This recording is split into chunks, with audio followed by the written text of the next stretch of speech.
যদি মিনাতে এই বাড়িতে কাজ করে তাহলে আমি এই বাড়িতে আর থাকবো না, সব কাজ আমাকে দিয়ে করায়। মাথা খারাপ হয়ে গেছে তোমার? ঠিক আছে, তোমায় কালকে সকাল অবধি আমি সময় দিলাম, যদি তার মধ্যে তুমি কাজের লোক না আনতে পারো তাহলে বাড়ির সব কাজ তো তোমায় করতেই হবে। আর মিনা থেকে দাঁড়ানোর কথা সারা জীবনের মতো ভুলে যাও। নতুন কাজের লোক পেয়ে গেছি, তোমার কাল থেকে ছুটি।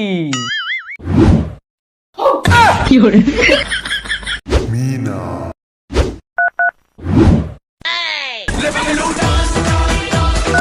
পাগলু, পল্টু, কালকে সকালে কিন্তু সময় মতো চলে আসবি। কোনো কাজের মহিলা রাখবো না বলে কিন্তু তোকে ঠিক করেছি। হ্যাঁ, আমার প্রেস্টিজের ব্যাপার। দাদাবাবু তাহলে মিনা? আরে কোনো ভয় নেই, ওকে তাড়িয়ে দিয়েছি। আচ্ছা, ওই পাড়ার মাতাল পল্টুকে ঠিক করেছে? মিনাকে তাড়ানো অত সহজ? মিনা দিদি, তোমার এই পুরনো ফোনটা আমাকে একদিনের জন্য দেবে? কেন গো? দাও না গো, একদিনেরই তো ব্যাপার, আর থাকবোও না, আর তোমার কাছে আবদারও করা হবে না।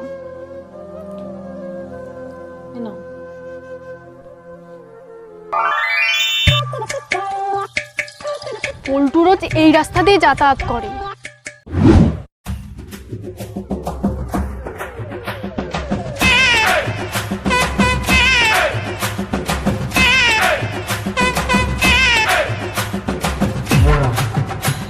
পল্টু,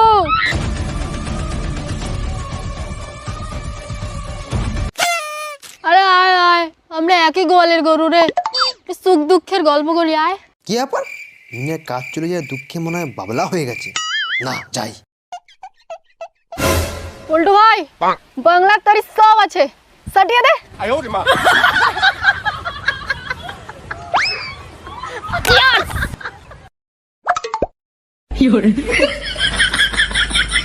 ভাই, ব্রেকআপ হয়ে গেছে ওই কাজের বাড়ির সাথে, তাই পার্টি রেখেছি, খা, যত খুশি খা।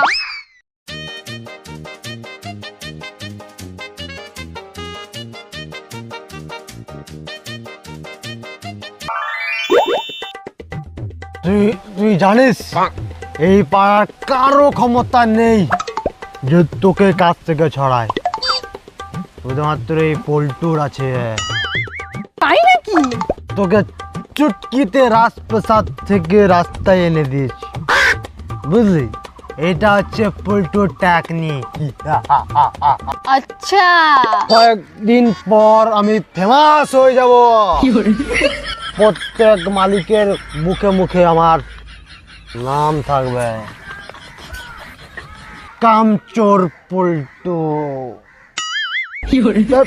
তোর মতো কি আমার কোনো কাম নেই নাকি? কাল সকালে আমার কাজে যেতে হবে।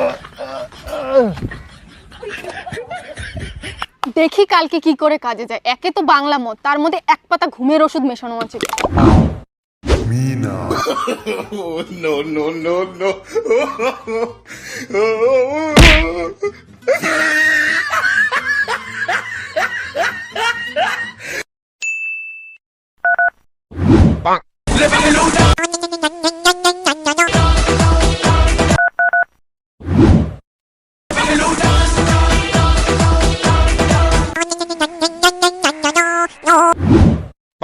দিদি দেখো, দাদা যাকে কাজের জন্য ঠিক করেছে।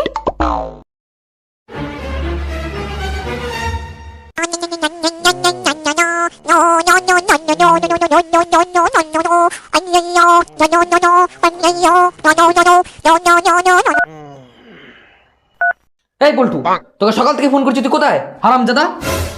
তুই শালা হারামজাদা, তোর কুষ্টি হারামজাদা। তুই আমার ফ্যামিলিকে গালি দিলি? তোকে সামনে পেলে আমি কেটেই ফেলবো। দিদি, ওকে তুমি ছাড়ো, ওকে আমি দেখে নেব। তুমি এরকম মদখোর মাতাল কাজের লোক ঠিক করেছিলে, এবার তুমি কোথায় যাবে? এই রে, সালা পল্টু আমায় পুরো ফাঁসিয়ে দিল। আমি সব কাজ করে দেবো, আমি করে দেবো।